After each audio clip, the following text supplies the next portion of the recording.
जिन्दगीमा सबै कुरा बिर्सेर अगाडि बढ्नु, लाइफको उल्झनहरूलाई सुल्झाउँदै अगाडि बढ्नु, जति चित्त दुखे पनि, जति रुनु मन लागे पनि आफ्नो मनभित्र लुकाएर बस्नु नै सबैभन्दा ठुलो कुरा हो जस्तो पनि लाग्छ साथीहरू कहिलेकाहीँ त। हेलो साथीहरू, सेवा र मजा अनुसार है। आई होप सबैजना सन्चै हुनुहुन्छ होला। अनि म चाहिँ अलिअलि बिरामी छु। अनि आज त स्पेसल असार 15 को सबैजनालाई शुभकामना। आई होप सबैजनाले दही चिउरा खानुभयो नै होला। अनि आज चाहिँ हामी बाहिर जानु लागेको थियौँ। यस्तो ठुलो पानी पर्यो बिहानभरि त, त्यही पनि हामी चाहिँ 10:30-11 बजीतिर चाहिँ निस्केर पनि हामी चाहिँ यो ललितपुरको के भन्ने ठाउँ, नागदह समथिङ त्यस्तै भन्ने ठाउँमा आएको छौँ साथीहरू। अगाडिको भिडियो हेरेर अलिअलि रसहरू त थाहा पाइसक्नुभयो होला होइन। अनि हामीलाई चाहिँ अस्तिदेखि दिपेश पल्टनदेखि आएको 1 महिना हुन लागिसक्यो होइन। अनि भाइ र बहिनीले चाहिँ यति धेरै हामीलाई बोलाइराख्नु भएको थियो एकचोटि आउनु न आउनु भनेर। अनि आज चाहिँ यहाँ सुँगुर काट्ने भन्ने कुरा गर्दै हुनुहुन्थ्यो क्या बहिनीहरूले। अनि हामी पनि यहाँ आएको थियौँ। अनि आइसकेपछि चाहिँ किन त एकछिन सेकुवाको सामानहरू मालमुल गरेर चाहिँ हामी एकछिन घुम्न जाऊँ पार्कतिर भन्न थाल्नुभयो भाइ बहिनीले। अनि हामी गएको, यस्तो राम्रो ठाउँ रहेछ यहाँ पनि होइन। अनि हामी चाहिँ त्यहाँ खाजाहरू पनि लगेर गएको थियौँ। यहाँ दाजुभाइहरू बसिराख्नु भएको छ मजाले रमाइलो गर्दै।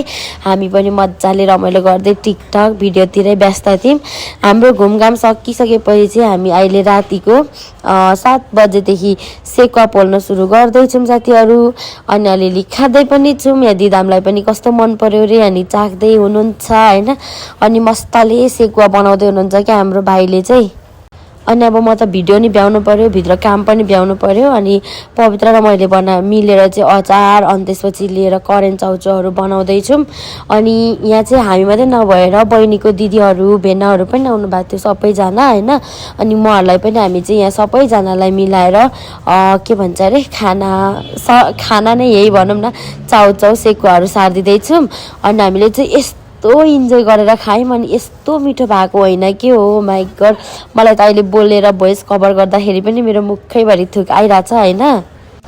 त्यही माथि करेन्ट चाउचाउ क्या, सेकुवासँग करेन्ट चाउचाउ, ओहो हो साथीहरू सुन्न सुगन्धै हुने रहेछ क्या, यस्तो मिठो है।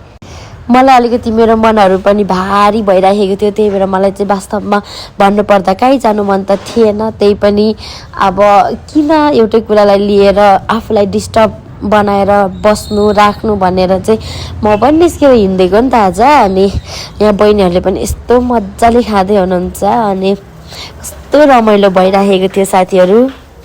अनि बहिनीकोमा चाहिँ एउटा पाकेको के भन्छ अरे काँक्रा रहेछ, त्यो काँक्रालाई चाहिँ सलाद बनाएको कि मजाले काटिदिएर, कस्तो मिठो के कस्तो मिठो। अनि मैले चाहिँ यहाँ गुम्फीलाई लु 2जना मिलेर लास्ट बाइट खाम 1 पिस भनेर भने। अनि 2जनाले मस्तले खाँदैछौँ। थ्याङ्क यू फर वाचिङ साथीहरू।